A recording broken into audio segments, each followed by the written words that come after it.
आप सभी दर्शकों का बहुत बहुत स्वागत करते हैं। जहां विश्व रंग 2024 जिसका आयोजन विश्व हिंदी सचिवालय में किया गया है 7 से 9 अगस्त तक।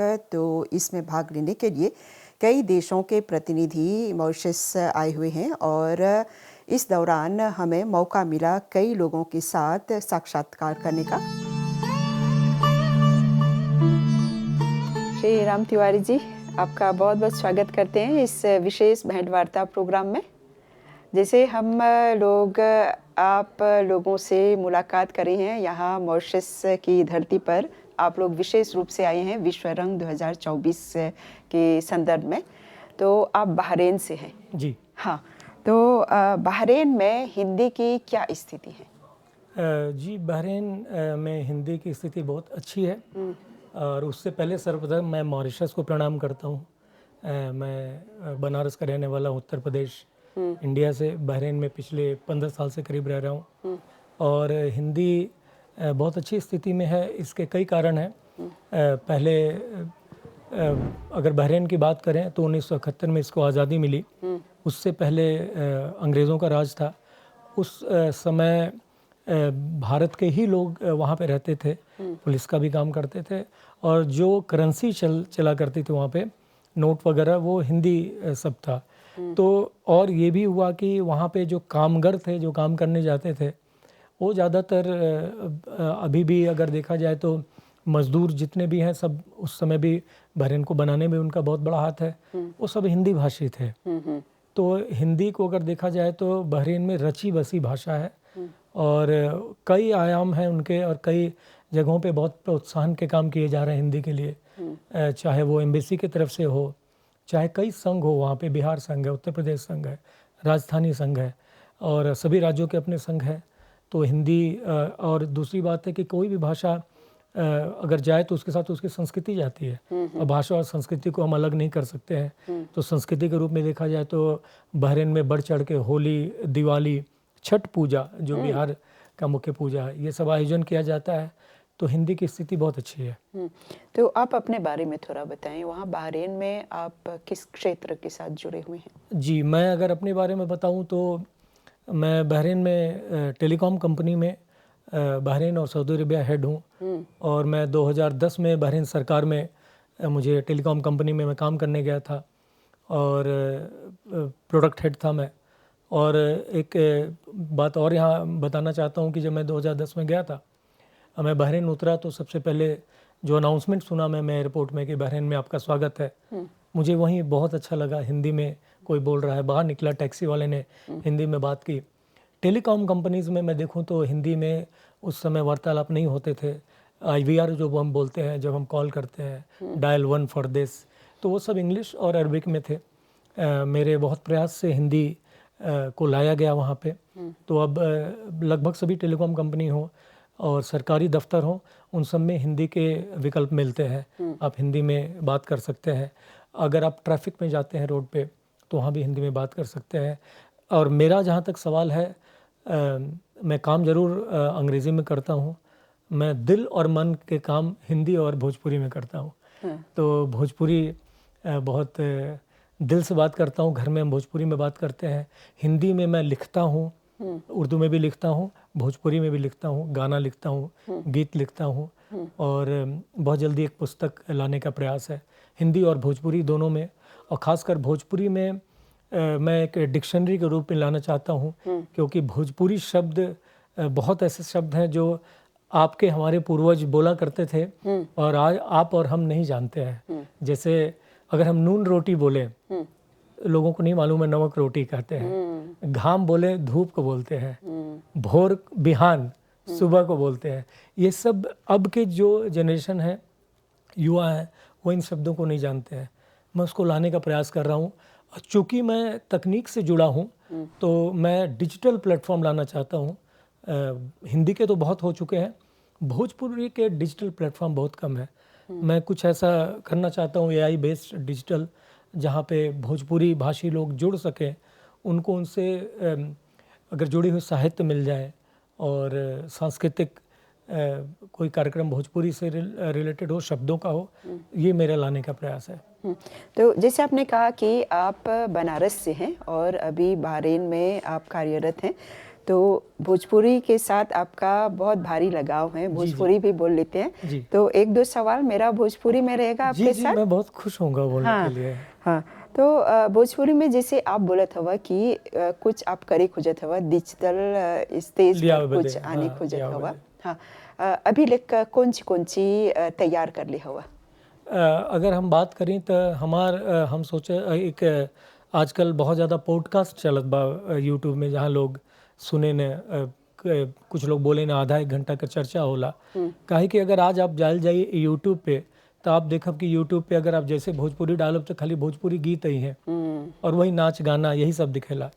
कुछ ऐसन बात ना मिलेला जहाँ चर्चा होले, या अगर हम कहीं कि अगर हम गांव जाएं तो गांव में जो बुजुर्ग हैं हुआ और उनसे अगर हम कुछ पूछी भोजपुरी के बारे में, कुछ बात बताई हैं, अगर हम देखी काहे कि देखा भोजपुरी गीत अगर देखल जाए तो बस लोग यही समझे ना कि एक गाना चलेला लगावे लो जब लिपस्टिक, यह ना भोजपुरी बा। अगर हम देखी तो शारदा सिन्हा गैले बाटी की ले ले आइहा हो पिया से नूर बंगाल के। अगर हम पहले के फिल्म देखी मैंने प्यार किया में गाना रहे कहे तो से सजना, तो हम ई चाहिला कि जैसे कहल जाला कई आयाम भोजपुरी के हुआ। अगर हम देखें तो सोहर गावल जाला, विदेशिया एक गाना होला, छठ के गाना बा। तो एक ऐसा संकलन लावल चाहते नहीं यूट्यूब पे और पॉडकास्ट के माध्यम से, जहाँ पे जे भोजपुरी में जे भी कार्य करता एक करीब आधा घंटा का, जैसे आप हमारे साक्षात्कार लेत बनी, ऐसे लोग आवें ऊपर बात करें और कुछ ऐसा बात बतावें। क्योंकि कहल जाला कि देखा किताब में अगर हम कोई चीज़ लिखल पढ़ी तो बहुत जल्दी हम भूल जाइला, लेकिन अगर केहू हमके कुछ बतावे हम बहुत जल्दी सीखीला। तो हमारा प्रयास यही रही। तो जवान लोग में बहरीन में भोजपुरी बोले के कोनो दिलचस्पी बा? जी, एक बात करी तो हम अगर देखें तो युवा पीढ़ी में ना बा, हमें कहले में कर कोई दिक्कत ना है। और लोग अब हम उनके भी दोष ना दे सकेला, हम जो देते हैं युवा पीढ़ी वही लेता है, तो मैं उनकी गलती नहीं कहूँगा। हम क्या प्रयास कर सकीला कि घर में जब हम बात करे थे, या अब अगर देखें तो हमारे पीढ़ी तक लोग भोजपुरी में बात करें ना, जो भी हम पलल बढ़ाल बानी झारखंड में, जो पहले बिहार में रहे, तो हमारे बहुत दोस्त बिहार के हुए, उत्तर प्रदेश के हुए, वो लोग भोजपुरी में हमसे बात करें ना, बहुत अच्छा लगेला। लेकिन हम चाहिला कि हम अपने तरफ से जरूर कोशिश करीला कि हम जो भी दोस्त के घर जाइला उनके बच्चन से हम भोजपुरी में कुछ ना कुछ पूछल चाहिला। तो कुछ जाने ना कुछ ना जाने ना, लेकिन हम इतना तो जरूर, हमारा प्रयास ही जरूर रहेला, भले अकेले का प्रयास है कि हम उनसे बोली कि जैसे कहल जाला ना कि अपने माटी के ना भूले के चाहिए। आप अंग्रेजी में बात करा, आप फर्राटा विदेशी भाषा में बात करा, लेकिन आप कुछ समय भोजपुरी के भेजा। हाँ, भोजपुरी जौन बातें हमने के परंपरा, हमने के लोक संगीत आदि से जुड़ेला। जैसे आप बोला कि आप लिखेला, आप गावेला, हाँ, तो अच्छा रही हमने के दर्शक खातिर कुछ लाइन आप सुनाइए। जी, हम एक बात बतावत चाहता नहीं कि जैसे मॉरिशस, फिजी, गयाना, यहाँ जो लोग गए और 1834-35 से लेके अगर से गल जाए तो 1910 वगैरह तक बहुत ज़्यादा इमिग्रेंट लेबर जो कहल जाला है ना, गिरमिटिया समाज कहल जाला, उनके गांव में जहाजी भी कहल जाला, क्योंकि ये लोग पहले जाएं कलकत्ता वगैरह से जहाज पकड़ के जाएं। तो आज हमारे एक प्रस्तुति भी बा यहाँ पे, तो हम एक विरह वेदना लिखले बानी कि कई बार हम सुनले बानी कि ऐसा भइल बा कि पति जहाँ ये बोल के निकल जाए कि हम काम करे जाता नहीं, और वो लौटे ना वहाँ, तो उनके पत्नी का स्थिति है, किस विरह में है, का दर्द बा। तो ओकर 4 लाइन आपके सुनाई। बिल्कुल, हाँ। कि एक पत्नी वियोग में, और वो चिट्ठी लिखा था इस सोच के कि उनके ही ना मालूम बा कि हमार पति मॉरिशस में हुआ कि फिजी में हुआ, कहाँ हुआ। वो लिखत बनी कि काहे पिया भैला जहाजी, काहे पिया भैला जहाजी। और पति ये बोल के जालन कि हम जाती काम करे, और हम बहुत कमाई बहुत कुछ करब लेकिन वो आवे ना। तो आगे कहत कहत बानी कि ना चाही सोना चानी ना चाही घोड़ा गाड़ी, ना चाही सोना चांदी ना चाही घोड़ा गाड़ी, हमरा के तो ठीक बा नून रोटी प्याजी, काहे पिया भैला जहाजी। तो ये वो दर्द है कि घोड़ा गाड़ी ना चाहिए और सोना चांदी ना चाहिए, नून रोटी ठीक बा घर में, नमक रोटी खा लेम, जहाजी मत बना। तो ये दर्द एक सुनावे की कोशिश कैले बानी। हाँ, तो आपसे ये जानना चाहेंगे, आप भोजपुरी में तो हमने बात कर ली, आप विश्व रंग 2024 के सिलसिले में मॉरिशस आए हुए हैं और आपकी भी एक प्रस्तुति है। हाँ, और बहरीन में किस तरह से हिंदी को प्रमोट किया जा रहे हैं, क्या किया जा रहे हैं, इस पर हमने बात की।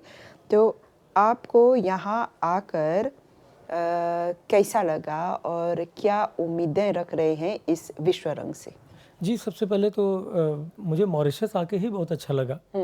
और डॉक्टर माधुरी दीदी समान है, उनको जानता हूँ। और आज जैसे मॉरिशस के लोगों ने हमें अपनाया, 3-4 दिन में ऐसा मन तो नहीं करता है हम वापस जाएं, जाना पड़ेगा, काम है।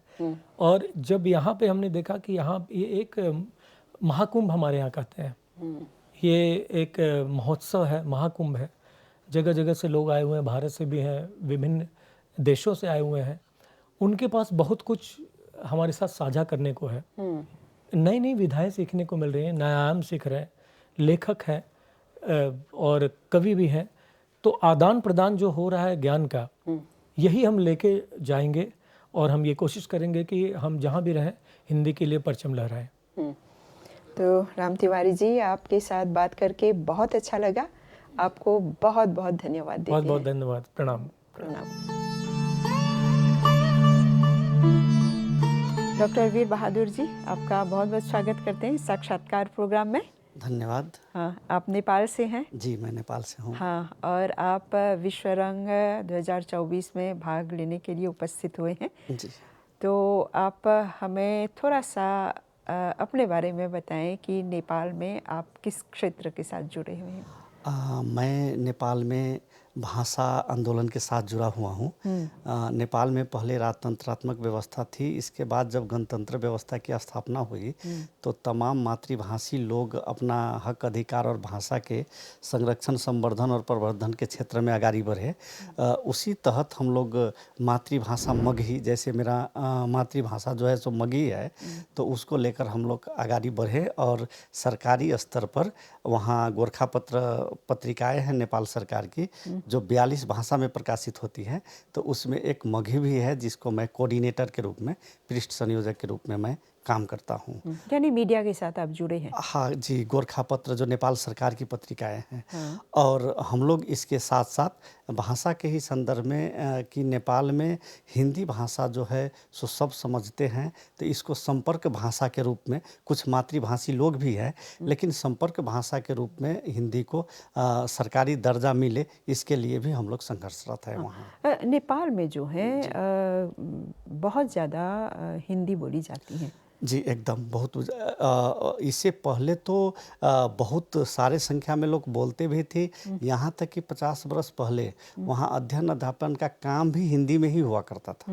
लेकिन समय जब थोड़ा बदली तो अभी जो पहले का हिंदी का अवस्था था, जो रफ्तार था, थोड़ी धीमी पड़ गई है। तो ज़रूरत है कि उनको पुनः पहले की जो जगह थी वो दिलाने की ज़रूरत है। जैसे हम लोग मैंने बताया कि 42 भाषा में गोरखापत्र प्रकाशन होती है वहाँ, वैसे नेपाल सरकार की मीडिया रेडियो नेपाल है, उससे हिंदी भाषा में समाचार प्रसारण होती है। हम लोग चाह रहे हैं कि गोरखापत्र भी इसको हिंदी में, मतलब हिंदी भाषा को स्थान दे। उसके लिए हम लोग अभी संघर्ष कर रहे हैं। लगता है कुछ दिन के बाद सरकार इसको जगह देगी। नेपाल भारत से अलग है या उसके साथ जुड़ा है? नेपाल भारत देश अलग है। ये तो नेपाल स्वतंत्र राष्ट्र है, देश है, जो विश्व का कोई भी देश का शासन उस पर नहीं रहा। चूँकि विश्व का एकमात्र वो स्वतंत्र राष्ट्र है, जो ब्रिटिश का भी इतना बड़ा साम्राज्य रहा लेकिन नेपाल को वो नहीं ले पाए।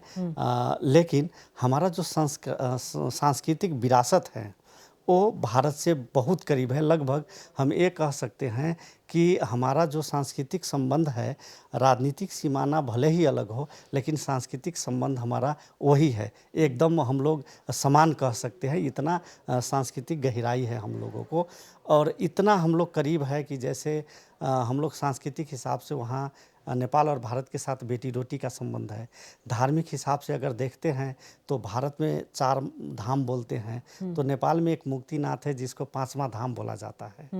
हमारे यहाँ पशुपतिनाथ का मंदिर है जहाँ पर पुजारी बनारस के रहते हैं, और काशी विश्वनाथ में जो विश्वनाथ जी का मंदिर है वहाँ पुजारी नेपाल के रहते हैं। और यहाँ के अयोध्या से वहाँ को जनकपुर को संबंध है। विश्वगुरु महामाना बुद्ध का जन्मभूमि नेपाल लुम्बिनी रहा है, तो कर्मभूमि बोध गया रहा, और निर्वाण प्राप्त उन्होंने कुशीनगर में की। तो हम लोग का बहुत गहरे अनोखा रिलेशन, अनोखा संबंध है। खास करके मोदी जी के शब्द में कहे तो गंगा, नेपाल और भारत का संबंध उतना ही पुराना है जितना गंगा और हिमालय पुरानी है। वहाँ पे परंपराओं को जो है बहुत विशेषता दी जाती है। जी, एकदम बहुत, चूँकि वहाँ का जो सामाजिक संरचना है, जो सांस्कृतिक संरचना है, वो समाज में जन्म से लेकर मृत्यु तक जो पूरा गीत संगीत के और जो अपना एक सांस्कृतिक विरासत है, अभी भी वहाँ पर वो कंठों में बसती है, विराजमान है। और एक पहाड़ी इलाका है। जी, नेपाल को 3 भूभाग में बांटा गया है। एक जो समथर जमीन है जिसको मधेश और तराई बोलते हैं। हम लोग का जो मातृभूमि है मधेश में है, जनकपुर के पास में। जनकपुर तो धनुषा जिला में है। मेरा घर सरलाही जिला का बबरगंज वार्ड नंबर 2 चंद्रनगर गांव पालिका में हुआ। तो वहाँ का जो 8 जिला का अभी मध्य प्रदेश बना है, तो हम लोग मध्य प्रदेश में हैं। और जो पहाड़ी रेंज है, जो ज़्यादा रेंज में है, करीब करीब वहाँ का 58% भूभाग है, तो वो पहाड़ी इलाका है। और 22% जो भूभाग है वो हिमालय, 12% जो है सो हिमालय भूभाग है।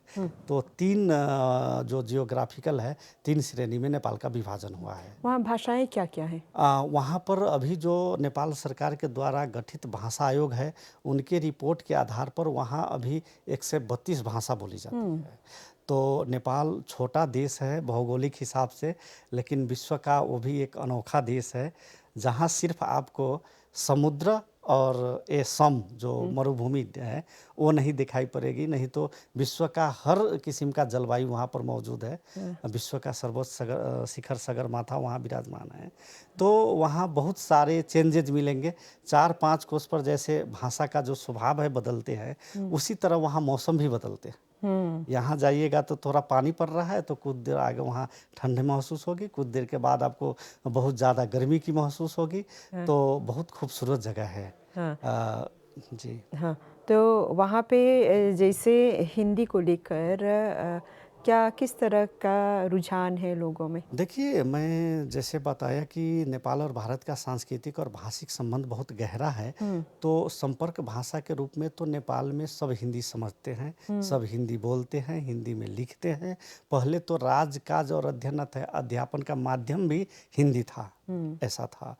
तो अभी भी हिंदी के प्रति लोगों का लगाव है, वो एकदम उनको सम्मानपूर्वक वो करते हैं। लेकिन जो जितनी पहले गहराइयाँ थी तो वो बढ़नी थी, तो उसके तुलनात्मक हिसाब से घट रही है।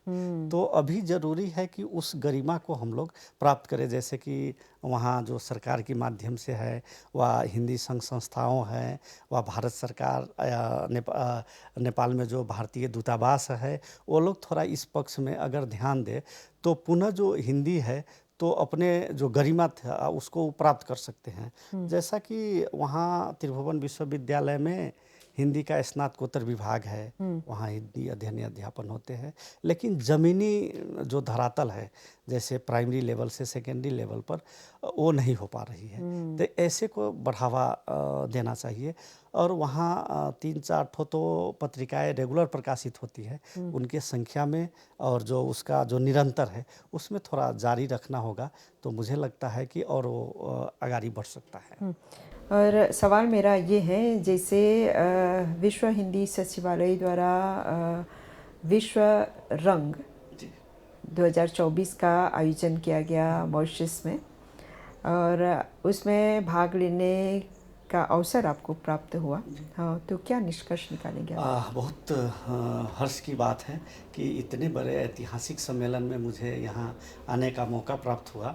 इसके लिए मैं खास कर डॉक्टर राधा कृष्ण कोमल चंद जी, जो यहीं के निवासी हैं, उनको, और हमारे विश्व हिंदी सम्मेलन के उप महासचिव हमारे आदरणीय डॉक्टर रामधारी माधुरी जी को हार्दिक आभार प्रकट करना चाहूँगा कि उनके माध्यम से मैं इस सम्मेलन में मुझे भाग लेने का मौका मिला, और साथ साथ उसमें हमारे जवाहर कर्नावट साहब जो कोऑर्डिनेशन किए हैं, उनसे हम बार बार संपर्क में रहें। तो ये अपना में एक अनोखा सम्मेलन हुआ है, जिसमें विश्व का जो हिंदी के विभिन्न विधाओं पर काम करने वाले लोगों से एक अनोखा संगम हुआ है, जिसमें बहुत कम समय में हिंदी के व्यापकता के साथ साथ हिंदी के वैश्विक स्थिति के बारे में जानकारी प्राप्त हुई है। हमने देखा कि इस सम्मेलन के दौरान भोजपुरी भाषा को, लोकगीतों को, या फिर मीडिया को, साहित्य को, इन सभी विषयों को लेकर जैसे चर्चा की गई। हाँ, तो आपका जो प्रस्तुतिकरण रहा और आपने जो निष्कर्ष निकाला, उस पर बताएं थोड़ा सा। हाँ, जो निश्चित रूप से यहाँ विभिन्न सत्रों में विभिन्न विषयों पर जो डिस्कशन हुआ है, ये वास्तव में बहुत ही लाभकारी हुआ है, और बहुत चीज़ समझने को मिला है।